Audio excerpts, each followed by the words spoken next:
நிறைய சோஷியல் ஒர்க்லாம் பண்றாருன்னு சொல்லிட்டு கேபி பாலாவை கொண்டாடினாங்க. ஆனா அப்படியே வந்து பாத்தீங்கன்னா படம் ரிலீஸ் ஆனதுக்கு அப்புறமா அவரை திட்டாத பக்கம் இல்லை, அவரை வந்து ட்ரால் பண்ணாத பக்கம் இல்லை அப்படின்ற மாதிரி. அவன் ஆம்புலன்ஸ் வந்து வாங்கி கொடுத்தது உண்மை தானே. இன்னைக்கு ஒன்று அந்த போட்டோ போட்டு இது வந்து எப்சி முடிஞ்சு போச்சுருந்தாங்க. நான் அவனுக்கு கறவை மாடு தான் வாங்கி கொடுக்க முடியும். வைக்க போர், புண்ணாக்கு, பருத்தி கொட்டை, மாடு கட்டுற கயிறு, மாடு கட்டுற முளைக்குச்சி, மாட்டுக்கு ஷெட்டெல்லாம் போட்டு தர முடியும். பாலா என்ன செஞ்சானோ எது செஞ்சானு எனக்கு தெரியல. நான் யாரையும் படிக்க வைக்கிறாங்கிற மேடையில் அழைச்சிட்டு வர்றாங்க. அவள் பொய்யா ஒரு ஆட்டோக்கு முன்னாடின்னு சொல்லுது. அந்த ஆட்டோ நம்பர் நெசம் தானே, பாலா தம்பி தான் வாங்கி கொடுத்தது ஆட்டோன்னு சொல்லுதில்ல. அப்போ இவ்வளோ நாள் பொய்யா இருந்தால் யாருக்கு பைக் வாங்கி கொடுத்தது? ஆமாம், டிவியில் பார்த்தேன், போட்டோ போட்டிருந்தாங்க. ஹெல்மெட்டோட கொடுத்துட்டு வந்தான். ஆமாம், அது பழைய பைக்காக சார், பெயிண்ட் வச்சு கொடுத்தானா சார். 5 ஆம்புலன்ஸ் எஃப்சி இல்லையா? அப்போ என்ன செய்யணும்னா பாலா போயிட்டு டிங்கர் அடிச்சுட்டு போய் பெயிண்ட் அடித்து ஸ்டிக்கர் ஒட்டி எஃப்சி எடுத்து ஆர்டிஓட்ட கொண்டு சான்றிதழ் வாங்கிட்டு வரணும். அதான் செய்யணும். வேறு என்ன செய்யறது?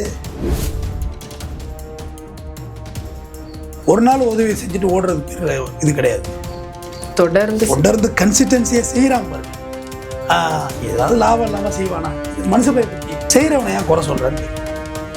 இவனாவது முன்னாடி வந்து செய்கிறான்னு அவனை ஏன் குறை சொல்கிற? B practical. நீ என்ன பேசினாலும் இந்த உலகம் வந்து உன்னை பேசத்தான் போகுது. ரொம்ப ரொம்ப ரொம்ப விமர்சனத்துக்கு ஆளாக எல்லாமே விமர்சனம் ஆகிட்டு A to Z விமர்சனம் தான். அதுவும் ரொம்ப வக்கரமான வார்த்தைகளான விமர்சனம். வணக்கம் சார். வணக்கம். இப்போ ரீசெண்ட் டேஸில் சோஷியல் மீடியாவில் ரொம்ப பிரபலமாக நிறைய சோஷியல் ஒர்க்லாம் பண்ணுறாருன்னு சொல்லிட்டு கேபி பாலாவை கொண்டாடினாங்க. ஆனால் அப்படியே வந்து பார்த்தீங்கன்னா படம் ரிலீஸ் ஆனதுக்கு அப்புறமா அவரை திட்டாத பக்கம் இல்லை, அவரை வந்து ட்ரால் பண்ணாத பக்கம் இல்லை அப்படின்ற மாதிரி இருக்கு. அவரும் தொடர்ந்து வீடியோக்கள்லாம் போட்டுட்டு இருக்கிறாரு. ஸோ ஒருத்தவங்க நல்லது பண்ணாலும் திட்டு வாங்குவாங்க அப்படின்னு எடுத்துக்கிறதா, இல்லை நல்லது பண்ணிட்டு அவங்க அடுத்த கட்டத்துக்கு போகாமல் அப்படியே இருந்தாங்கன்னா ஏற்றுப்பாங்கன்னு எடுத்துக்கிறதா? வாழ்ந்தாலும் பேசும், உலகம் தாழ்ந்தாலும் பேசுவதற்கு என்ன? கத்தும் நாய்க்கு காரணம் என்ன? தன்னிடல் பார்த்து தானே குறைக்கும். இப்படி வாழ்ந்தாலும் அதுவும் தப்பு, அப்படி வாழ்ந்தாலும் இதுவும் தப்பு. எப்படிதான் வாழ்வது? வைரமுத்து வரிகள். வைரமுத்தோட வரிகள். அழகாய் நானும் ஆடையில் உடித்தின் கழுதைக்கு எதற்கு கண்மை என்றது. விரல் நகத்தளவு விமர்சனம் செய்தான், அறிவால் எடுக்கிறான் ஆபத்து என்றது. சொந்த ஊரில் துளி நிலம் இல்லை, இவனா மண்ணின் மைந்தன் என்றது. இப்போ தென்னை மரங்கள் தேடி வாங்கினன் பண்ணையாரானான் பாமரன் என்றது அப்படின்னு வரிகள் போகும். ரொம்ப அருமையாக இருக்கும் அவரோட வரிகளுக்கு. அதுதான் விடையும் கூட. அவ்வளோதான், இன்டர்வியூ முடிஞ்சது. வைரமுத்துடைய வரிகளை வந்து நாங்க படிச்சு கேட்டு தெரிஞ்சிட்டு இருக்கிறோம். உங்களுடைய வரிகளை நாங்க கேட்கணும்னு ஆசைப்படுறோம். நான் என்ன சொல்றேன், இப்போ வந்து காலையில் எனக்கு ஒரு பையனுக்கு சரியான ஆர்கியூமெண்ட்டு. எனக்கு பாலாவை பார்த்தோட கிடையாது. ஓகே, அவன் நடித்த படத்தையும் பார்க்கல. இப்போ அந்த டிவியில் எல்லாம் பண்ணுவார். அந்த மழை வெள்ளத்தை இப்போல்லாம் கையில் 1000 கொடுத்தாப்புல. இந்த கொரோனா அப்போ வந்து அரிசியெல்லாம் கொடுத்துட்டு ஃபோட்டோ எடுப்பாங்க. அது ஒரு வீடியோ வாக்குனாங்க. என்னென்னா, தம்பி ஃபோட்டோ எடுக்காதீங்க தம்பி அப்படிலாம் சொன்னாங்க. இல்லைம்மா, ஃபோட்டோ எடுக்கணுமா? அப்போ தான் ஃபோட்டோ எடுக்கிறதுக்காவது அடுத்தவங்க உதவி செய்ய வருவான். விளம்பரம் பண்ணுறதுக்காவது ஒருத்தவங்க வருவானா இல்லையா? டேனிஷ் கோட்டை போயிருந்தேன்னா அங்கே வந்து கேமரா எடுத்துகிட்டு போகிறது தனி சார்ஜ் பண்ணாங்க. நாங்கள் சொல்லிட்டு வந்த ஒரு விஷயம், இதுக்கு சார்ஜ் வாங்காதீங்க, முதல்ல ஃப்ரீயாக எடுத்தால் தான் உலகம் பூரா போகும். டேனிஷ் கோட்டை இப்படி இருக்குது, சும்மா ஒரு 10 ஃபோட்டோ எடுத்து செல்ஃபி எடுத்து போடுவாங்க. செக்னு போட்டால் தான் வெளில தெரியும். நீ இப்போ மூடி வச்சுருந்தீங்கன்னா அது எப்படி வெளில தெரியும்? நம்ம கரெக்டு. ஒரு சம்மந்தம் உங்களுக்கு கொடுக்குறோன்னா ஃபோட்டோ எடுத்து கொடுத்தா தான் கிடைக்கும். இல்லைன்னா அப்படி வீட்டில் உட்காந்துட்டு ஃபோட்டோலாம் கொடுக்க மாட்டோம். வேறு சாதகம் மட்டும் தான் கொடுப்போம். பொண்ணு எப்படி இருக்குன்னு தெரியும் அவனுக்கு. கொடுத்ததும் தெரியும், நாலு இடத்துக்கு பொண்ணை கொடுத்து பார்த்தாலும் தெரியும். அது விட்டோம். அந்த காலத்தில் திருவிழாக்கள்லாம் வச்சுருக்கிறாங்க. ஊரில் எத்தனை பேருள்ள சமைஞ்ச பிள்ளை இருக்குது, எத்தனை பேருள்ள கல்யாணம் ஆகாத இருப்போம். சொந்தக்காரங்களாம் வரவழைப்போம். சொந்தக்காரோட்டு பொண்ணுங்க வந்து சொந்தக்காரோட்டு பயல்களை வரவழைச்சோம். எதுக்குன்னா யார் சம்மந்தம் பண்ணுறதுக்கு. அப்போ வேறு வழி இல்லை. நீ வேறு பேட்டரி மணி அன்றைக்கி இருந்துச்சு. இல்லை நான் சொல்கிற விளக்கம் சரியாக இருக்கா? அறிவுக்கு பொருந்துதா? வேறு எந்த விழாவிலும் இணைக்க முடியாது. உங்கள்கிட்ட ஃபங்க்ஷன் நீங்கள் மட்டும் தான் வருவீங்க, எங்கள்கிட்ட ஃபங்க்ஷன் நான் மட்டும் தான் வருவேன். திருவிழா அப்படி இல்லை, எல்லோரும் வருவாங்க, எல்லா சாதிக்காரும் கலந்துக்குவாங்க. அவங்க சாதிக்குள்ளே இப்படி லிங்க் பண்ணி கல்யாணம் பண்ணிப்பாங்க. அதுதான் அதெல்லாம் ஏற்பாடு பண்ணியிருக்கேன். எனக்கு ஒரு ஐடியா, ஒரு வேலை இப்படி இருக்கலாம். ஃபோட்டோ எடுக்கிறதுக்கு வர்றேன். அவன் ஆம்புலன்ஸ் வந்து வாங்கி கொடுத்தது உண்மை தானே? இல்லை அதில் அதுவும் பொய்யா இருக்கா? இல்லை ஆம்புலன்ஸ் அவர் காசு கொடுத்து வாங்க. இன்னைக்கு ஒன்று அந்த ஃபோட்டோ போட்டு இது வந்து எஃப்சி முடிஞ்சு போச்சுன்னாங்க. நான் அவனுக்கு கறவை மாடு தான் வாங்கி கொடுக்க முடியும். வைக்க போர், புண்ணாக்கு, பருத்தி கொட்டை, மாடு கட்டுற கயிறு, மாடு கட்டுற முளைக்குச்சி, மாட்டுக்கு ஷெட்டெல்லாம் போட்டு தர முடியும். என்ன திங்கிங் ப்ராசஸ் எனக்கு புரியலையே. நான் பசுமாடு வாங்கி கொடுக்குறேன். பசுமாடு வழங்கும் திட்டம் அரசாங்கம் கூட பருத்தி கொட்டை வழங்கும் திட்டம்னு ஒன்று வச்சிருக்கான்னு கேட்குறேன். ஏமா கரெக்டு தானே? இல்லை ஒன்று வச்சிருவோமான்னு கேட்குறேன். இதுதாங்க செய்யலாம். தாலிக்கு தங்கம் திட்டம், பொண்ணு பிடிச்சி கொடுக்குமா கவர்மெண்ட்டு? தாலியை வச்சுட்டு இவனுக்கு இருக்குன்னு சுத்தமாக தாலி கட்டுறது ஒரு பொண்ணு வேணும்ல, சம்மந்தம் அலைன்ஸை பார்த்து கொடுக்கும் அரசாங்கன்னு கேட்குறேன். ஸ்கீமுமா அது? அது ஒரு திட்டம், அது ஒரு ஸ்கீம். அது அதை விடுத்துவிட்டு இங்கே போட்டுக்கிட்டு எஃப்சி முடிச்சுட்டு பார்த்தீர்களா, பெயிண்ட் எடுத்துருக்காங்க பார்த்தீங்களா, இருக்கட்டும் நானே அடுத்த உதவி செய்கிற இடத்துல தான் இருக்குது, செஞ்சால் வாங்கிக்க போகிறேன். நம்ம மனுஷ போய் புத்தியை பாரு, ரொம்ப ரொம்ப மோசமா. எனக்கு ரொம்ப வன்மத்தை கக்குறாங்க. எனக்கு ஆக்சுவலாக பாலா என்ன செஞ்சானோ எது செஞ்சானோ எனக்கு தெரியல. யாரையும் படிக்க வைக்கிறாங்க, ரமேடையில் அழைச்சிட்டு வர்றாங்க. அவள் பொய்யா இருந்த ஒரு ஆட்டோவுக்கு முன்னாடின்னு சொல்லுது. அந்த ஆட்டோ நம்பர் நெசம் தானே, பாலா தம்பி தான் வாங்கி கொடுத்த ஆட்டோன்னு சொல்லுது இல்லை. அப்போ இவ்வளோ நாள் பொய்யா இருந்தால் யாரோ ஒருத்தர் வீடியோ போட்டுருப்பான், இதை பொய் சொல்கிறாங்க, இதெல்லாம் என்ன நம்ப கிடையாது அப்படின்னு. ரைட்டா? அவ்வளோ பெரிய ஒரு ரேம்பில் வந்து ஒருத்தவங்க ஏற்றுறதுன்னா ஒரு ஆய்வு பண்ணாமல் ஒரு டிவி ஏற்றி விட்றாதுமா, பெரிய குழப்பத்தில் ஆகிடும், கிரெடிபிலிட்டி போயிடும், அந்த ஷோவோட கிரெடிபிலிட்டி. விளையாட்டு விஷயமா எல்லாம் ஷோமா, ஒரு பல ஆயிரம் கோடி ரூபாய்க்கு முதலீடு பண்ணி வச்சுட்டு உட்காந்துருக்காங்க. அப்போ இவங்க என்ன ஆகி போச்சு, இந்த பையன் வந்து சினிமா நடித்தானா, சினிமா நடித்தோன்னே அப்படியே ஒத்து பார்த்தாங்க. எது இவன் காரு, எது இவன் பைக். அந்த பெட்ரோல் பங்கில் பைக் வாங்கி கொடுத்தானம்மா. இந்த நல்லா கேட்டுக்க, காலையில் நடந்த ஒரு ஆர்கியூமெண்ட் தான் இப்போ விவாதமாக மாறிட்டீங்க. அவரும் ஒரு இதுமாதிரி சேனல் வச்சுருக்கவர் தான், பாலாக்கு எதிராக பேசினார். நான் சொன்னேன், சார் நீ என்ன, நான் என்ன பேசுன்னு நீங்கள் சொல்லக்கூடாது, என் மைண்டுக்கு எது சரிப்படுதோ அதுதான் நான் பேசுவேன். அது எப்படி, என்ன விஷயம்? இல்லை அந்த பெட்ரோல் பங்காரனுக்கு பைக் வாங்கி கொடுத்தது. ஆமாம், டிவியில் பார்த்தேன், போட்டா போட்டுருந்தாங்க, ஹெல்மெட்டோட கொடுத்துட்டு வந்தான். ஆமாம், அது பழைய பைக்காக சார், பெயிண்ட் வச்சு கொடுத்தானா சார்.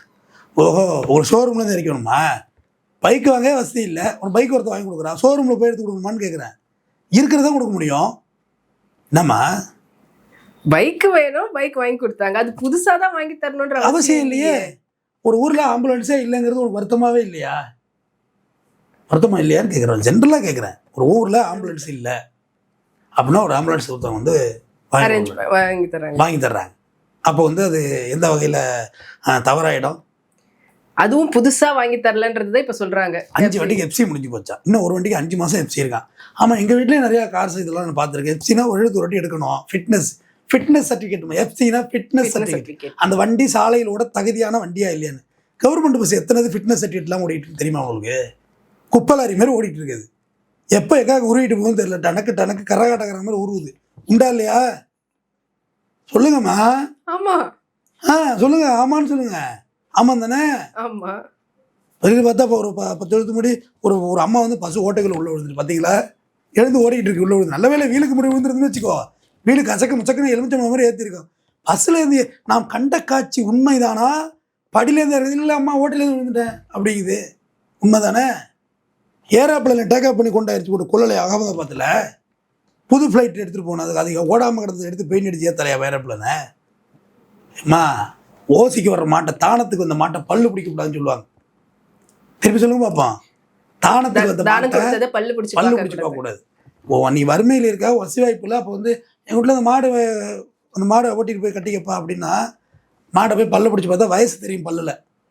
ஓசியில் கொடுத்த மாட்டை பல்லு பிடிக்கக்கூடாது, பெருந்தன்மையாக ஏற்றுக்கணும். அது கரெக்டாக கிராமத்தான காட்டான் மாடை வச்சு தான் கதை சொல்ல தெரியும். கரெக்டா? அப்போ அதை போயிட்டு எப்படி நீ குறை சொல்லுவேன்? 5 ஆம்புலன்ஸ் எஃப்சி இல்லையா? அப்போ என்ன செய்யணும்னா, பாலா போயிட்டு டிங்கர் அடிச்சுட்டு போய் பெயிண்ட் அடித்து ஸ்டிக்கர் ஒட்டி எஃப்சி எடுத்து ஆர்டிஓட்ட கொண்டு சான்றிதழ் வாங்கிட்டு வரணும். அதான் செய்யணும், வேறு என்ன செய்யறது? இப்படி வாலண்டரிஸ் கலாய்க்காதீங்க, வரமாட்டாங்கம்மா யாரும். நல்லது செய்ய ஆள் வரமாட்டாங்க. சும்மா செய்வானா? அவன் ஒரு புகழுக்காக செய்கிறான், புகழுக்காகவே செய்ததாகவே இருக்கட்டுமே, டோப்பமைன் அதில் தான் ஓப்பன் ஆகிறதே இருக்கட்டுமே. புகழும் டோப்பமைன் ஓப்பன் பண்ணுதான், கிளர்ச்சி விட்டும் தான். புகழை விட ஆகப்பெரிய போதை இந்த உலகத்திலே கிடையாது. புகழுக்காகவே செய்ததாக இருக்கட்டும், என்ன தவறு? கஜா புயல் அடிச்சதுமா எங்கள் ஊரில், பெரிய பாதிப்பு. நான் டெல்டா மாவட்டம்மா, பெரிய லாஸ் எங்களுக்கெல்லாம். எங்கள் வீடே பழைய காலத்து ஓட்டு வீடுமா, எங்கள் 150 இயர்ஸ் பேக் ஓட்டு வீடு. இந்த பழைய வில்லை வீடு இருக்குல்ல, அது இப்போ ரிப்பேர் பண்ணு கை வச்சாலே 10 லட்ச ரூபாய் குறைஞ்சி கை வைக்க முடியாது. எல்லாம் மரம், அதெல்லாம் எங்கள் வீடே அள்ளி எறிஞ்சிட்டு. கஜா புயல் எங்கள் டிராக்டர் செத்தை காணும், மரத்தை காணும், மட்டை காணும், ஒன்றுமே இல்லை. டோட்டலாக ஊரே தூக்கி முறைச்சி வச்சுட்டு போயிட்டு. என்கிட்ட ஒரு 70,000 பணம் இருந்ததும்மா. என்கிட்ட இருந்தது 70,000. 70,000 அன்னைக்கு கஜா புயல் அடிச்சுன்னு நகையே வாங்கியிருக்கலாம், இன்னைக்கு வாங்க முடியாது. ஓகே, 70,000 பணத்துக்கு மெட்டீரியல் வாங்கிட்டு, அடுத்து எங்கள் அக்கா புருஷன் மியான்மரில் இருக்கிறாரு, பேர் வெங்கடாஜலபதி, அவர் பேட்டலைட் வாங்கி கொடுத்தாரு. அப்போ இங்கே சென்னை காட்டுப்பள்ளியில் தான் வேலை பார்த்துட்டு இருந்தார் தான். என்னது கொடுங்க அப்படின்னு கேட்டேன். அவர் கொஞ்சம் ஒர்த்தா எவரிடேயில் பிராண்டில் வாங்கி கொடுத்தாரு. டார்ச் லைட்டை கடைசியாக கேள்வியாக கேட்டுருங்க. டார்ச் லைட் வாங்கி கொடுத்தாரு. அப்புறம் சேகர்னு சொல்லிட்டு பஜார் சேகர் என் ஜூனியரோட ஃப்ரெண்டு, அவரும் இப்போ அட்வொகேட் ஆகிட்டார். அவர் போர்வை வாங்கி கொடுத்தாரு. அப்புறம் அவருடைய நண்பர் ஒருத்தர் கைலி வாங்கி கொடுத்தாரு. எல்லாம் 100 கைலி வாங்கி கொடுத்தாரு. ஏன் பணம் 70,000 எனக்கு மிகப்பெரிய அமௌண்ட். அப்போ ஸ்கார்பியோ வச்சுருந்தேன். அந்த வண்டிக்கு ஒரு 5 டியூ கட்டியிருந்துருக்கலாம். ஓகேயா? அப்போ என் ஊர் மக்கள் கஷ்டப்படுறாங்க. சீட்டெல்லாம் கேட்டு எனக்கு உள்ள பொருளை ஏற்றணும்ல, ஏற்றிட்டு போய் அரிசி மூட்டை வாங்கி கொடுத்தாங்க. மெடிக்கல் வச்சுருக்காரு, அவர் அரிசி மூட்டை வாங்கி கொடுத்தாரு. அப்புறம் இன்னொருத்தவங்க எங்கள் ஊரில் இங்கே ஸ்டாஃப் நர்ஸாக இருக்காங்க. அவங்க வந்து நிறைய அந்த கவர்மெண்ட் ஹாஸ்பிட்டலில் மாத்திரை இருக்கணும், பேராசிட்டமால் அந்த மாதிரி மாத்திரை அதை கொடுத்தாங்க. ஜுரத்துக்கு மட்டும் போடுறதுக்கு கொடுத்தாங்க. வேறு எதுவும் மாத்திரை இஷ்யூ பண்ணக்கூடாது. நான் போயிட்டு ஆக்சுவலாக நான் மாத்திரை இஷ்யூவும் பண்ணலை. இது வம்பு ஏதாவது அவங்களுக்கு சைடு எஃபெக்ட் இருந்து நமக்கு தேவையில்லாத. நான் அதான் சொல்கிறேன்னே, நீ அடிபட்டு ரோட்டில் கிடக்குறீல்ல, உன்னை திரும்பி பார்க்காம போகிறவன் நல்லவனாக இருக்கான். உன்னை ஃபோட்டோ பிடிச்சி ஃபேஸ்புக்கில் ரேட்டிங்ஸ் போடுறவன் இன்னும் நல்லவனாக இருக்கிறான். உனக்கு ஹெல்ப் பண்ண போனால் கடைசியாக உன் செல்ஃபோனை காணி என் நகையை காணிட்டு அவன்கிட்ட கிளம்புறது. அதோட தான் இந்த திட்டம், இந்த முதலமைச்சர் சூப்பரான திட்டம் வந்தார் மக்களை இந்த திட்டத்தில். உங்களை வந்து அடிபட்டு ரோட்டில் கிடந்த ஆஸ்பத்திரியில் கொண்டு சேர்த்து தான் 1 லட்ச ரூபா பணம். தைரியமாக அப்போ தானே செய்வான். நீ அவனை பயமுறுத்தி விரட்டி அடிச்சுன்னா அவன் வந்து உனக்கு எப்படி உனக்கு ஹெல்ப் பண்ணுவான் சொல்லுங்கள்? நமக்கேண்டா வம்பு, நமக்கே வம்புனா நாடு பாழா போயிட்டு. அப்போ அந்த கஜா புயல் கொண்டு கொடுத்தேன். எங்கள் வீடு பாதிப்பில் இருந்ததுமா. மெட்ராஸ்லேருந்து பசங்களை அழைச்சிட்டு போயிருந்தேன். எங்கள் ஊரில் உள்ள பசிக்கங்க எல்லாம் வந்து கேரி பேக்கில் போட்டு அவங்க விட்டு பேஸ்ட் கொடுத்தோம், ப்ரெஷ்ஷு, கேண்டில், மெழுகுவர்த்தி. கரண்டே இல்லாமல் எங்கள் ஊரில் 20 நாள் பக்கம் மெழுகுவர்த்தி, தீப்பெட்டி, அரிசி, இந்த மாதிரி அதில் இருந்த மெட்டீரியல். நான் இந்த முறை எங்கள் ஊருக்கு போயிருந்தேன், எங்கள் தாத்தாவுக்கு போயிருந்தேன். சொன்னல கண்டோலன்ஸ் போயிருந்தேன். அப்போ வந்துட்டு ஒரு பாட்டி, வயசான பாட்டி, ஆனால் பார்த்து ரொம்ப சாதாரணப்பட்டவங்களுக்கு தான் கொடுத்தோம். இருக்கப்பட்டவங்களுக்கு எப்படியோ படிச்சிருப்பாங்க. எங்கள் வீட்டில் நான் பெரிய வீடெல்லாம் இல்லைம்மா, அது அந்த பழைய காலத்து வீடு இருக்குது, அப்படியே ரெனோவேட் பண்ணி. அப்போ அந்த பாட்டி வந்து பேட்டரி கட்டை வாங்க வந்துச்சு கடைக்கு. எத்தனை வருஷம் ஆச்சு ஒரு கஜா புயல் அடிச்சு, இன்னமும் அந்த பொருளை அவங்க வச்சுருக்காங்க. எனக்கு மறந்து போச்சு. ஐயா இது நீ கொடுத்த லைட்டு தான், எங்கள் வீட்டு பக்கத்து வீட்டு மளிகை கடை. எதுக்கு இவ்வளோ ஆதாரத்தோட சொல்கிறேன்னா, இது நீங்கள் கொடுத்த அந்த டார்ச் லைட்டு, அதான் கேள்விகள்னு சொன்னேன். ஓகே, அந்த டார்ச் இப்போ வரைக்கும் ஒர்க் ஆகுது, அதை வச்சுருக்காங்க. நீ கொடுத்த லைட்டு தான் ஐயா, எரியலையா, பேட்டரி வாங்க வந்தையா அப்படின்னு செய்யா. எனக்கு அப்புறம் கண்ணு தண்ணி புலம்பிட்டு. எங்கள் பக்கத்து வீட்டு கடை. எதுக்கு இவ்வளோ எவிடன்ஸோட சொல்கிறேன்னா, இவனே எனக்கு பாலா மாதிரி கதை கட்டுருவானுவோம். நான் சொல்கிறதெல்லாம் எவிடன்ஸ், யார்கிட்ட என்னென்ன பொருள் வாங்கினேன், நான் எவ்வளோ போட்டேங்கிறது தெளிவாக சொல்லியிருக்கேன். டார்ச் லைட்டு வேணும்னா பேட்டரி கட்டை வாங்கி போட்டுட்டு அது போயிட்டு. அப்போ அந்த லைட்டெல்லாம் எங்கே இருக்குன்னு பார்த்து நான் போய் பேட்டரி கட்டையாக வாங்கி கொடுக்க முடியும்? ஏதோ அன்றைக்கி உதவி செஞ்சோம்மா, அவ்வளோதாம்மா. அதுமாரி பாலா போய் எப்சி எடுத்து இன்சூரன்ஸ் எடுத்து கொடுத்து வரணுமான்னு கேட்குறேன். நம்ம செய்கிற நல்லதில் வந்து இதை நான் சொல்லி காட்டுறேன்னு சொல்லவே இல்லை. நான் இதை பற்றி நான் இது வரைக்கும் பேசுனதே கிடையாது. கஜா புயல் மேட்ரை காலையில் எங்கள் வீட்டில் பேசக்குள்ள சரி இதை இப்படி சொன்னால் தான் கரெக்டாக இருக்கும் அப்படின்னு சொல்லி தான் நான் சொன்னேன். உதவி செய்கிற வர்றவங்களை நீங்கள் உபத்திரம் பண்ணிங்கன்னா ஓடிடுவாங்கம்மா. இந்த ஆக்சிடென்ட் கேஸ் தூக்கியாந்து ஏற்றுறாங்களா, அவங்களெல்லாம் டிஸ்டர்ப் பண்ணிங்கன்னா தொடவே மாட்டாங்க உங்களை. எங்கள் ஊரில் ஒரு பையன் வந்து மருது வெங்கட்டுமா, பேரே சொல்கிறேம்மா, அவன் வந்து முதியோரில் வச்சுருக்கான். இப்போ எங்கள் தாத்தா இருந்தது கூட கொஞ்சோண்டு பேமெண்ட் கொடுத்தா அவங்க சாப்பாடு ரெடி பண்ணி போட்டுருவாப்புல அந்த பையன். இது கிட்டத்தட்ட ஒரு ஆஃப்டர் கோவிட் ஒரு ரொம்ப ஸ்ட்ராங்காக செய்கிறான் அந்த பையன். 10 வருஷமாக எல்லாருக்கும் மதிய சாப்பாடு கொடுக்குறது உண்மையில் கஷ்டப்பட்டு செய்கிறான். அவனுக்கு இப்போ தான் கல்யாணம் ஆச்சு அவனுக்கு. ஆனால் எதுக்கு இந்த பையன் தம்பி தான் அவனுக்கு அந்த வயசில் நான் எதுக்கு இதை பதிவு பண்ணுறேன்னா, ஒரு நாள் உதவி செஞ்சுட்டு ஓடுறது பேர் இது கிடையாது. தொடர்ந்து கன்சிஸ்டன்சியாக செய்கிறான் பாருங்க. ஏதாவது லாபம் இல்லாமல் செய்வானா? இது மனுஷபய புத்தி. இந்த சூர்யா சொல்லுவார்ல, கொட்டை குலுக்கி வச்சுட்டு இதுதாங்க மனுஷபய புத்தி. சந்தேகப்படுறாங்க பாருங்க. அப்படி பாருங்க சார், எங்கள் மருத்துவ சாலை இங்கே இருக்குது, இதுதான் சார் மனுஷபய புத்தி. இந்த சாமி அப்படின்னு கொடுப்பாரு தெரியுமா? நல்ல டைலாக் இது. மனுஷபய புத்தி. லாபம் இல்லாமல் அந்த பையன் செய்வானு. லாபம் இருந்ததாகவே இருக்கட்டுமே, உங்கள் அப்பா அம்மாவுக்கு நீ சூத்தலை சுட்டுப்பாரு, அந்த பையன் அலசலாம். வயசானவங்களுக்கு, முதியோர்களுக்கு நம்ம வீட்டில் செய்வீங்களா? செய்வோமா? அவன் செய்கிறான். நம்பிட்டு குழந்தை ஆகி போனாலே கதவை சாப்பிட்டுட்டு இருக்கலங்கிற லெவலில் தான் நம்ம டீசென்சி இருக்குது. ஆனால் அந்த பையன் அதை செய்கிறான். அப்போ அது லாபம் இல்லாமல் செய்வானான்னு கேட்பீங்களான்னு கேட்குறேன். இருந்தால் தான் இருந்துட்டு போதேன். யாரும் ஆதரவற்ற முதியோர்கள் ஆகிட்டாங்க. பார்த்துக்கிறான்ல ஒருத்தன். என்ன உங்களுக்கு சேவை செய்கிறோம்னா எனக்கு ரோட்டுக்கு எழுதி விட்டுருக்கேன்.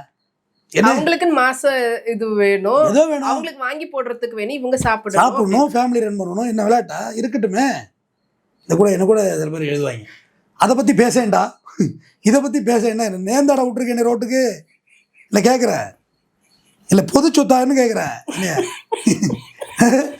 அதை பற்றி பேசேன்டா, இதை பற்றி பேசேன்டா, நீ என்னடா இப்படி பேசியிருக்கா இப்படி பேசியிருக்க, என்னடா நினச்சிக்கிட்டு இருக்கீங்க, ஆனால் பொது சொத்தா, நானும் உங்களை மாதிரி மனுஷன் தான்டா, ரோஸ் அந்ததெல்லாம் வரும்டா. சரி, ஏதோ 4 விஷயம் பொழுதுக்கு பேசுறது, ஏதோ பேசுறது போனோம், பேசணும்னா அதே பேசுறது, நம்மளை ஏதாவது ஒரு மீறி பேசுறது, அதில் ஏதாவது ஒரு அர்த்தத்தை கண்டுபிடிக்கிறது, கெட்ட வார்த்தை சொல்கிறது, என்ன நினச்சிக்கிட்டு இருக்காங்க? என் மனசுக்கு தோணுது, நான் கேட்குறேன், நீ கொஞ்சம் பேசேன்டா, 10 எஃப்ஐஆரை வாங்கேன்டா, தெரியும்டா, தெரியுமா? சந்தி சிரிச்சிடும், தொலைச்சி கட்டுருவாங்க. எவ்வளவோ திடீர் போராளிகள்லாம் பார்த்துருக்கேன், எஃப்ஐஆரை வாங்கி தலை வரைக்கும் ஓடி இருக்காங்க. திடீர் போராளிகள் வந்து ஏதாவது பேசி குழப்பி, என்ன பேசணும்னு தெரியாம குழப்பி விழமா, நாம பேசுகிறோம் இத்தனை விழமா, நம்ம வந்து ஜாக்கிரதை எது எப்படி அதுன்னு தெரியுமா? நான் 7000 மணி நேரம் பேசியிருக்கேன், எவ்வளவு 7000 அவர் பேசியிருக்கேனா, எது பேசினா என்ன நடக்குன்னு எனக்கு தெரியும். இவன் ஒன்று அதை பற்றி பேசுகிறானே, இதை பற்றி பேசுகிறான், நம்மளை ஜெயிலுக்கு அனுப்புறதே குறியாக இருக்கான்டாவே. நீ பேசேன்டா, உன்கிட்ட தான் செல்லு இருக்கேடா, போட்டு பேசுகிறான், கேமரா வேட்டா, உன் செல்லே பேசு தெரியும். அப்புறம் லோக்கல் போலீஸ் வந்து இங்கே வாங்க தம்பி, நீங்கள் தான் இந்த கருத்து சொன்ன சிதாம்பரம் இங்கே ஏறுங்க, வண்டியில் இருக்க தம்பிக்கு ஒரு குண்டாசு போடுறான், அடங்கி தெரியும். அப்புறம் ஐயோ பேசுறதுல இவ்வளோ இருக்கான்னு ஒரு அரசியல் தலைவரும் 1 லட்சம் கேஸ் வாங்கி வச்சுருக்காங்கம்மா. இன்றைக்கி அலைய ஆரம்பித்தாலே இன்னும் 2 எலெக்ஷனுக்கு அலையணும், அவ்வளோ கேஸ் இருக்குது. கேஸு சொல்கிறேன், இந்த தேர்தல் கேஸு போட்டு டெஃபமேஷன் சூட்டு. அதனால் நம்ம என்ன பேசணும்னு அவங்களாம் சொல்லி தர வேண்டாம். பாலா வந்து கொஞ்சம் விளம்பரத்துக்காக செய்ததாகவே இருக்கட்டுமே, தப்பு இல்லைன்னு சொல்கிறேன். அவர் என்னன்னா, அவர் ஆரம்ப காலத்துல இருந்தே இப்ப திடீர்னு பண்ணல, அவர் நல்ல ஃபேமுக்கு வர்றதுக்கு முன்னாடில இருந்து நம்ம சம்பாதிக்கிறோம்னா அதுல ஒரு அமௌண்ட்டை வந்து அவங்க யாரோ ஒருத்தவங்களுக்கு செய்யணும்ன்றது முடிவு பண்ணி தான் அவர் பண்ணிக்கிட்டு இருக்கிறாரு. இது வந்து ஃபர்ஸ்ட்ல இருந்தே பண்ணியிருக்காரு, வெளியில ஆனா தெரியாம தான் இருந்திருக்கு. இப்ப வெளியே தெரிய வந்ததுக்கு அப்புறம் தான் இதெல்லாம் கூட பொய்யா இருக்குமோ அப்படின்ற மாதிரிலாம் பேசுறேன். என்ன சொல்றேன், அந்த நிகழ்ச்சியில் நிறைய பிள்ளைங்களாம் அழைச்சிட்டு வந்திருந்தாங்க. ஆமா, நீங்க பார்த்தா அதே விஷயம் தான் நானும் பார்த்தேன். பிள்ளைங்கள்லாம் அழைச்சிட்டு வந்திருந்தாங்க, ஆட்டோக்காரங்களாம் அழைச்சிட்டு வந்திருந்தாங்க. இதுல ஏதாவது ஒரு பொய்மை இருந்ததுன்னா இந்நேரம் வந்து வெளியில வந்திருக்கும். நம்ம ஒரு 4 இட்லி வாங்கி கொடுக்குறோம், 4-5 20 ரூபா, ஒரு போட்டா போட்டுக்கிட்டா தான் இல்லை, அந்த இட்லி கூட வழி இல்லாமல் தானே நிற்கிற. அப்போ நாளைக்கு என்ன நினைப்பா, தமிழன் போட்டா போட்டு 10 லைக்கு வாங்கினா நம்ம ஒரு 4 இட்லியை வாங்கி கொடுப்பான்லம்மா, நம்மளும் வாங்கி கொடுப்போம், அவனும் எல்லாரும் வாங்கி கொடுப்பாங்கல்ல. சொல்லுங்க, உதவி செய்கிறது கூட இப்போ வந்து விளம்பரப்படுத்தினாதாம்மா அது உதவியாக மாறுது. நான் கஜா புயலில் போட்டோ எடுத்துக்கலாமா, ஓகே, அது சில பேர் வற்புறுத்தியே எடுக்க சொன்னாங்க. நான் மொத்த பொருளையும் டிஸ்பிளே பண்ணி எடுத்தேன், ஏன்னா வாங்கி கொடுத்தவங்களுக்கு தெரியணும்ல, கொடுத்துட்டாங்க என்ன. அப்போ கூட இப்போ எழுதலாமா உட்காந்து, இவனாடா வாங்கினான், லைட் அவங்க அக்கா வீட்டுக்காரர் வாங்கி கொடுத்ததுடா, போர்வை சேகர் வாங்கி கொடுத்ததுடா, பெட்ஷீட்டை இவன் வாங்கி கொடுத்ததுடா, சீப்பா அவன் வாங்கி கொடுத்ததுடா, சோப்பு வாங்கி கொடுத்துட்டு எழுதியா? டே, மாஸ் க்ரௌடு சேர்க்கணும்னா எல்லாம் வாங்கி தான் ஆகணும். க்ரௌடு ஃபண்ட் எடுத்துகிட்டு போய் ஓசியில் விற்றுட்டா போயிட்டேன். அதுமாரி அவன் ஏதோ வர்றதை செய்யதான் செய்வான். இங்கே எப்படின்னா இருக்குமா, நீ பொது நலத்துக்காக போராடுறீன்னு வச்சுக்கோங்க, ஏதோ ஒரு விஷயம் உனக்கு சாப்பிடக்கூடாது, பொது நலத்துக்கு போராடுறவங்க நல்ல வெள்ளையாக சட்டை போடக்கூடாது. எவ்வளோ வெள்ளையாக சட்டை போட்டிருக்கான் மாறாடுங்கிறத கமெண்ட் எழுதியிருக்காங்கம்மா. நீங்க எல்லா கமெண்ட்டும் படிக்கிறீங்க, ரேண்டமாக பார்த்துருவேன், என் சேனலில் ரேண்டமாக பார்ப்பேன். நான் வெள்ளையா சட்டை போய் எப்போ பார்த்தாலும் வெள்ளையாவே போட்டிருக்கான் சட்டை, வீட்டிலேயே வெளுப்பான் போல இருக்கு வாங்குறான். அதுக்கு இன்னொருத்தன் எழுதியிருக்கான், மட்டங்குது, இந்த மைக்கில் கேட்குது இல்லைம்மா மட்டன்னு, அதை ஒருத்தன் எழுதியிருக்கான், கஞ்சி போடுவான் போல இருக்குடா அப்படின்னு. இதில் எல்லாத்தையும் பின்னாடி ஒரு டாஸ் ஏற்றுக்கிறான். ஏமா வெள்ளையா சட்டை போடக்கூடாது, அழுக்கு சட்டை மாட்டிக்கணும், அப்புறம் அழுக்கு சட்டை மாட்டிக்கணும், பல்லெல்லாம் விளக்கக்கூடாது, என்ன பல்லு வெள்ளையா இருக்குது, பேஸ்ட் போட்டு விளக்குவாங்க போல இருக்கு, பல்லெல்லாம் விளக்கக்கூடாது, தலையை சேவிங் போட, அதுக்கு ஒரு எழுதியிருக்கான், நெகுன்னு தினம் சேவ் பண்ணுறான். சேவிங்மா இப்படி தான் இருக்கணும்னு என்னோட முன்னோர்கள் எங்கள் சீனியர்கள்லாம் சொல்லியிருக்காங்க, வக்கீல்லாம் அப்படி இருக்கணும்னு சேவிங் பண்ணியிருக்கான். அடுத்து ஒரு சொல்லியிருக்கான், தலைமுடி ஒரே அளவில் இருக்குது, வாரம் ஒரு வாட்டி ட்ரிம் பண்ணுறான்டாங்க, ஒரே அளவில் முடி இருக்கா. அவ்வளோ ஃபேன்ஸ் இருக்கிறாங்க உங்களுக்கு, உங்களை அவ்வளோ தூரம் ரசிச்சு இருக்கிறாங்க. இல்லை, அவங்க உங்களை மாதிரி இல்லையேன்னு ஃபீல் பண்ணதுனால தான் அந்த கமெண்ட்ஸாக வந்துருக்குது. இப்போ இந்த பொது சேவைக்கு போகிறாங்கலாம் சாப்பிடக்கூடாது, நீங்கள் எங்கேயாவது பிராந்தி குடிச்சிடக்கூடாது, பொது கருத்து சொல்கிறவ அவனை உடனே போட்டா பிடிச்சி ஏரில் போடு, பிராந்தி குடிக்கிறான். டேய், மனிதனா எல்லாம் செய்யத்தான் செய்வான். எம்ஆர் ராதா சொல்லுவார், நான் சொல்கிற கருத்து புத்திக்கு எத்தனை இடத்துல போடா வேலையை பார்த்துட்டு. எம்ஆர் ராதா என்ன கெஞ்சிக்கிட்டு இருந்தாரா போயிட்டு. அன்னைக்கு ஒருத்தர் கார்லாம் வச்சுருக்கானா இவன், ஆமாம் பிச்சை என்ன எடுத்துக்கிட்டு இருக்கோம் நாங்கள் உட்காந்து ரோட்டில், கார்லாம் வச்சுருக்கானா, 2 கார் வச்சுருக்கான். இடம் ஒன்று அளக்க போனோம். அது என்னோட ஜூனியர்ஸே கார் தான் வச்சுருக்காங்க. சட்டம் மேலாடன்னு விட்டுறது நாங்கள் தான் விட்டுருவோம். எங்கள் வண்டிகள் எல்லாத்துலேயும் சட்டம் மேலாடுதுன்னு இருக்கும், பிராண்டு சட்டம் தான் மேலானது. வரிசையாக நின்றுச்சு அந்த வண்டியை. அவன் எடுத்தவன் மேலேருந்து எடுத்தவன் அப்படியே கேமரா போட்டு எடுத்தான். டேய் 4-5 வண்டி வச்சுருக்கான்டா இவன். டேய் நான் பச்சை பிள்ளையாடா, விளையாட்டு சாமானா கார் வச்சுருக்கேன், 4 கார். டேய் எனக்கு ஒரு காரு கொடுறா விளையாடுறதுக்கு, நீ 4 கார் வச்சுருக்க அப்படின்னு சொல்லுவாங்கல்ல சின்ன பிள்ளைல. 4-5 கார் வச்சுருக்கான்டா. எவ்வளோ நோட்டெடு போகிற, எவ்வளோ நோட்டெடு, எவ்வளோ விமர்சனங்கள், எவ்வளோ கேலி கிண்டல். நான் சில சப்ஜெக்ட் எனக்கு மனசுக்கு ஒவ்வாததை பேச மாட்டேன். 2வது, எப்பொருள் யார் வாயை கேட்கணும் அப்பொருள் மெய்ப்பொருள் காண்பது அறிவு. விஸ்டம்ங்கிறது அதுதான், நமக்கு மெய்ஞானத்துக்கு தோன்றணும். சதுரங்க வேட்டைன்னு ஒரு படம் ஜெயிச்சிட்டுமா. அடுத்து சிம்மரக்கட்டத்தில் என்ன பாரு, புஷ்பா 2ன்னு புஷ்பா 3 எடுத்தாலும் நான் ஜெயிக்கும் போல இருக்கு.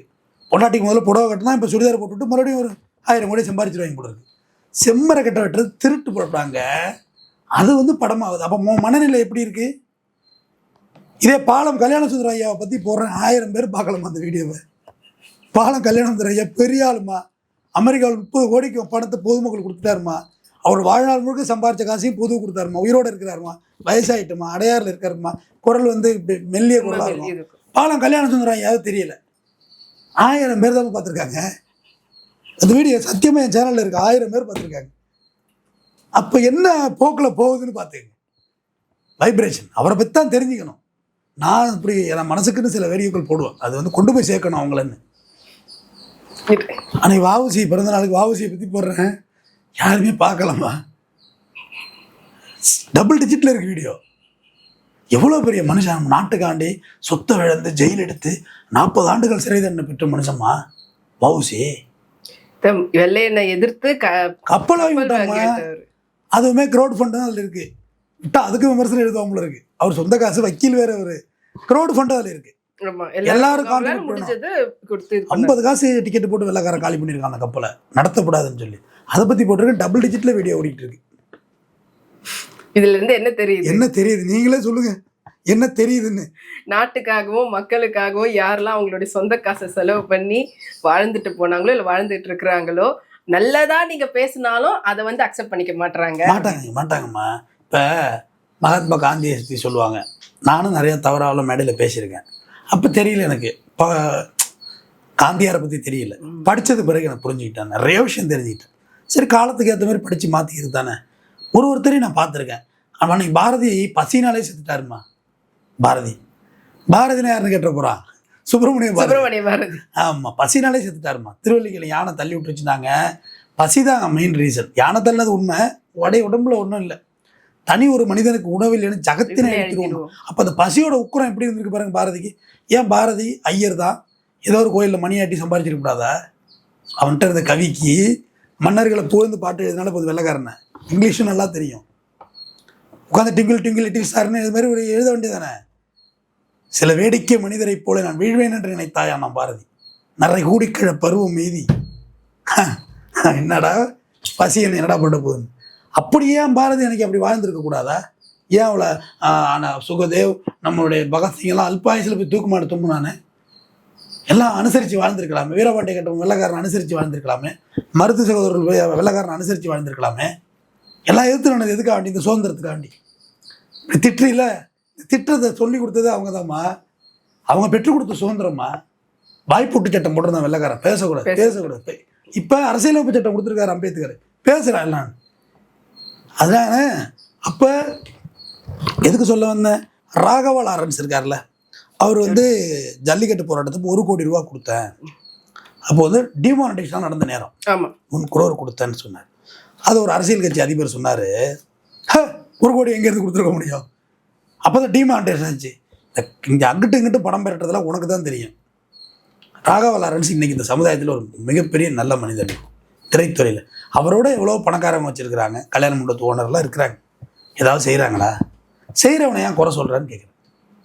இவனாவது முன்னாடி செய்கிறான்னு அவனை ஏன் குறை சொல்கிற? அவன்கிட்ட சில தவறுகள் இருந்துட்டு போகுதேன். ராகவா லாரன்ஸ் மிகப்பெரிய வேலைகள்லாம் அசால்ட்டாக செஞ்சுருக்காருமா. அவர் சொந்த முயற்சி தான் எல்லாமே. ப்ரமோட் பண்ணல, ப்ரமோட் கூட பண்ணலன்னா அவர் யாரை தான் பேசுறதுனா? சொல்லுங்க. இல்ல அது கேபி பாலாவே ஒரு பக்கம் அதோட தான் சொன்னாங்களே, பேக் எண்ட்ல வந்து ராகவா லாரன்ஸ் தான் புஷ் பண்றாரு, சரி இருக்கட்டுமே, அவர் தான் சப்போர்ட் பண்றாரு பண்ணட்டுமே அப்படின்லாம் பண்ணட்டுமே பண்ணட்டுமே, அதனால தப்பு இல்லையே. நான் பிச்சை கூட எடுக்கிறேன், இந்த சிக்னலில் வந்து ஆம்புலன்ஸ் கிராஸ் பண்ணி போகும்னு சொல்கிறான். இதில் என்ன விஷயம்? அப்போ நீ நம்ம வந்து கொஞ்சம் பேர் தான் வெளியில் வந்திருக்கிறாங்க. இல்ல இதுக்கு இன்னொரு காரணம் வந்து அவன் கேபி பாலாவுடைய படம் வந்து ரிலீஸ் ஆகும்போது கம்மியான ஸ்கிரீன்ஸ் வந்து கொடுத்திருந்தாங்க. அந்த சமயத்துல இன்னொரு படமும் ரிலீஸ் ஆயிருந்தது, கொஞ்சம் பெரிய நடிகர் அப்படின்னு சொல்லலாம். அவங்களது அதிகமான ஸ்கிரீன் இருந்து, ஆனா படம் அந்த அளவுக்கு இல்லாத ஒரு படமா இருந்தது. அதுக்கு எனக்கு ஸ்கிரீன் தர மாட்டீங்களே அப்படின்னு சொல்லிட்டு ஒரு வீடியோ போட்டதுனால தான் இவ்வளவு தூரம் எல்லாமே கான்ட்ரவர்சியா மாறிடுச்சுன்னு சொல்றாங்க. இல்லை இப்போ அது எது பேசினாலுமே என் கான்ட்ரவர்சி தான்மா, நான் மாற்றுக்கிறதே இல்லை. பேர் என்ன, உங்கள் பேர் என்ன? சௌமியா. என்ன சௌமியா, சேமியா சௌமியான்ட்டு வேறு பேர் இல்லையா? இப்படி தாம்மா உலகம் இருக்குது. B practical. நீ என்ன பேசினாலும் இந்த உலகம் வந்து உன்னை பேசத்தான் போகுது. இப்போ ரொம்ப ரொம்ப ரொம்ப விமர்சனத்துக்கு ஆளாக எல்லாமே விமர்சனம் ஆகிட்டு, ஏ டு செட் விமர்சனம் தான். அதுவும் ரொம்ப உக்கிரமான வக்கரமான வார்த்தைகளான விமர்சனங்கள். சரியா? நான் இந்த கமெண்ட் பாக்ஸ் ஜாலியாக தான் படிக்கிறேன். நான் ஒன்றும் அதை பொழுது போனாலும் படிப்பேன். சரி என்ன இப்படிலாம் இருக்கா, சரி மகிழ்ச்சி, பொதுவெளிக்கு முகத்தை காட்டிட்டோம்ல, அதனாலேயே என்னை திட்டும் அதிகாரத்தை நான் வழங்கி விட்டேன்னு பொருள் கிடையாது. சரி ஃபஸ்ட் அதாவது சினிமாக்காரவங்க அது சினிமா பஞ்சாயத்து, அது ஸ்க்ரீன் கம்மியாக தான் கிடைக்கிது. இப்போ தேட்டர் அந்தளவுக்கு கிடைக்க மாட்டேது. இதை போய் பட்ஜெட் படங்கள் ரொம்ப சிரமப்படுறாங்க வெளில கொண்டு வர்றதுக்கு. அதாவது பட்ஜெட் படங்களே ரிலீஸ் பண்ண முடியாது, கஷ்டப்பட்டு தான் இருக்காங்க. அதெல்லாம் வெளில வர மாட்டேது தான். எல்லாமே இருக்கும் தான்மா, நம்ம ஏற்று தான் ஆகணும். முறைப்படி பார்த்தா பாலா அதுக்கு ஆன்சர்லாம் பண்ணிக்கிட்டு தேவையில்லாமல் டைத்து வேஸ்ட் பண்ண வேண்டியது அப்படி தான் இருக்கும். அப்படியே விட்டுருணும், அப்படியே விட்டுருணும். எந்த கமெண்ட்டுக்கு போய் பதில் சொல்கிறோம்? எல்லாமே இருக்குமா, எல்லா விமர்சனமும் எல்லார் மேலேயும் வைக்கணுமா? என் கடவுளுக்கே விமர்சனம் இருக்குது, இருக்கா இல்லையாங்கிறது இன்னைக்கு வரைக்கும் கேள்வியாக இருக்குது. இருக்கா இல்லையா? ஆமாம். கடவுள் தெய்வம் என்றால் தெய்வம், வெறும் சிலைனா சிலை. கண்ணதாசன் கடவுளுக்கே இங்கே விமர்சனம் இருக்குடா. நீங்கள் நான் யாரு? நேருவே காந்தியவே மறந்துட்டான், உன்னை இனிமே அமைச்சிட்டு போகிறான். இவ்வளோ பேரில் நேருவேன்னு சொன்னோன்னா, நேரு ஒரு பெரிய கோடீஸ்வரன் புள்ளமா. அவர் போய் 4.5 வருஷம் ஜெயிலில் உட்காந்துருக்கேன், 8 வருஷம் ஜெயிலில் உட்காந்துருக்கேன் அவசியமே இல்லையே. 4 டோர்லேயும் 4 காரு, புள்ள எந்த வழியாக போகிறான்னு தெரியல அப்பனுக்கு. அந்த மாதிரி வளர்ந்த புள்ள எதுக்காண்டி ஜெயிலில் உட்காந்துருக்கணும்? நேக்கா அப்படி ஜமீன் அப்படி ஜாலியாக வாழ்ந்துட்டு போயிருக்கலாம். அவரை பச்சை பச்சையாக திட்டுவானுங்க. அவர் நேரு மாமா, அவர் யாரு மவுண்ட் பேட்டம் பொறுப்பு பொண்டாட்டி வச்சுட்டு தான் போகிறாருண்டா. இப்போ உனக்கு என்ன பொறாமல் பிடிச்ச போயிடுவோம்மா? இப்போ ஒருத்தர் ஃபிகர் உசார் பண்ணுறான்னா அவனை வந்து நல்ல எண்ணத்துலலாம் திருந்தன்னு நினைக்கிறது இல்லை. இவன் மட்டும் எப்படி இவ்வளோ பேரை கரெக்ட் பண்ணி சுற்றிக்கிட்டு இருக்கான் பாரு, கெட்ட எண்ணம் அவ்வளோவா. ஓய நீனு தான் சுத்த, அவனை அவன் வேண்டான்னா போய் சுற்று புடிய. அவனை யார் மறைச்சா வச்சுருக்காங்க சுதந்திர நாட்டில். அடுத்த வந்து ஒருத்தனுடைய வளர்ச்சியை கண்டு தட்டி தான் கொடுக்கணும், முதுகுக்கு பின்னாடி தள்ள விடக்கூடாது. இந்த விஷயம் இருக்குல்ல, இது வந்து பாலா இந்த மாதிரி உன் மேலே விமர்சனம் வருதுடா, சரி பண்ணி பார்த்து என்னன்னு கூட செஞ்சுருக்கலாம். அந்த வண்டியெல்லாம் அந்த ஊருக்காரங்க தான் வெப்சி எடுத்துக்கணும். இவரே பஞ்சர் ஆகிட்டு, பாலாவோட வண்டி பஞ்சர் ஆகிட்டு, பாலா வந்து பஞ்சர் ஓட்டம் உட்காந்தாங்க கேட்குறாரு. இல்லை இதுக்கு பெட்ரோல் போடல, வண்டி மட்டும் வாங்கி கொடுத்துட்டாரு. பெட்ரோல் அதான் மாடு தான் வாங்கி தரணும், தீவனமும் வாங்கி தரணும்னு கேட்டேன். தீவனம் வாங்கி தரணும்னா சொல்லுங்கள், பெட்ரோல் போட சொல்லுவோம். வேறு என்னம்மா செய்ய முடியுமா? விஜயகாந்த் ஐயாட்ட இல்லைங்க, நான் ஒரு இலவச மருத்துவமனை கட்டிட்டு படாத பாடுபட்டுக்கிட்டு இருக்கேன். அங்கே அவங்களுக்கு ஊழியர்களுக்கு சம்பளம் கொடுத்தாகணும், ஆனால் என்னால் முடியலைன்னு சொன்னார். இலவசம் கொடுத்து வாழ்கிறதுங்க என்னால் அவ்வளோ ஈஸியான விஷயமே இல்லை. இலவச அரிசின்னு நினச்சிங்களா பொங்கி திங்கிறதுக்கு? அது மோட்டார்ஸ் செலவு வைக்கும், பஞ்சர் ஆகிடும், வீல் மாற்றணும், டிரைவருக்கு சம்பளம் கொடுக்கணும். என்னைக்காவது பாலா டிரைவர் எங்கேனாவது உட்காந்து குடிச்சிட்டு இருந்தான்னு வச்சுக்கோங்க, பாருங்கள் பாலா டிரைவர். பாலா டிரைவர் இல்லாத ஆம்புலன்ஸ் டிரைவர் அவன். அதை ஒன்று வீடியோ, எல்லா வீடியோ தான், எல்லா பத்திரிக்கையாளர் தான் டப்புன்னு எடுத்துறது வீடியோ. அப்படியே வீடியோ பிடிச்சி அப்படியே ஏரில் விட்டுறது. அது உண்மை பொய்யின்னு கூட யாரும் பார்க்கறதுல ஷேர் பண்ணுறாங்கம்மா. சுப்ரீம் கோர்ட்டு கிளியராக சொல்லியிருக்கு, அது உண்மை தன்மை இல்லாமல் நீங்கள் ஷேர் பண்ணக்கூடாதுன்னு. அப்படியே ஷேர் பண்ணி விடுறது, டப்பு டப்பு டப்புன்னு. இப்போ இவ்வளவு பேசுகிறோம்ல, என் மேலே ஒரு நெகட்டிவ் விமர்சனம் வரட்டுமே, என்ன ஆகுதுன்னு பாரு. சும்மா வச்சு செய்வாங்க. எல்லாம் தெரியுமா, எல்லாம் தெரியும், தெரியாமலாம் எனக்கு இல்லை. ஸோ எல்லாமே வரும், எல்லாமே கடந்தும் போகும். எல்லாம் இங்கே மறந்துடுவாங்கம்மா, எல்லாம் இங்கே மறந்துடுவாங்க. கலைஞர் டிவியே பார்த்துட்டு போய் கலைஞருக்கு எதிராக ஓட்டு போடுவான். ஜெயலலிதாவோட நல்ல திட்டத்தை மிக்சியில் போட்டு சட்னி அரைச்சிட்டு போய் ஜெயலலிதாவுக்கு எதிராக ஓட்டு போடுவாங்க. எல்லாம் மறந்து போகும். இதுக்கெல்லாம் எல்லா கேள்விகளுக்கும் ரியாக்ட் பண்ணக்கூடாது. ஆனால் விடுப்பா வீட்டு, இது பெரிய விஷயமா அது. அப்படின்னு போயிடணும். அப்படி நித்யானந்த ஐயா சொன்னார்ல, அது நான் பரவச நிலையில் இருந்த போது எடுத்துக்கப்பட்ட வீடியோன்னு நினைக்கிறேன். போயிட்டு இருக்க வேண்டியதான், இதுக்கெல்லாமா ரியாக்ட் பண்ணிட்டு இருக்க முடியும்? ஆனால் சொசைட்டியில் நல்லது செய்கிறது ஆள் குறைவாயிட்டாங்க. காரணம் இந்த விமர்சனத்துக்கு பயந்துதாம்மா. அதுக்கு பதில் தான் கோயில் உண்டியில் போய் பணத்தை போடுறான். அதை பார்த்தா திருப்பதி ஒருத்தன் பணத்தை திருடி வச்சிருக்கான். அது வீடியோ வெளியாகிட்டு காலையில்.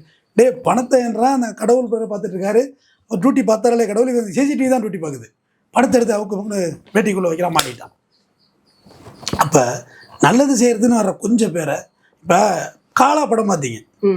நான் நவீன் பட்நாயக்கர் தான் அந்த வில்லன் கேரக்டரில் வந்தவர். ரவிதாதா அவோன்னார்ல, நிஜ ஹீரோ அவர் தான். அந்த ஏரியா ஸ்லம்மை பூரா தத்தெடுத்து சோறு போட்டுருக்காரு அவர். நம்ம கருப்பு வெட்டி என்ன பண்ணுச்சு சொல்லுங்கள்? காலா கரிகாலன்னார்ல என்ன பண்ணியிருக்காரு சொல்லுங்கள்?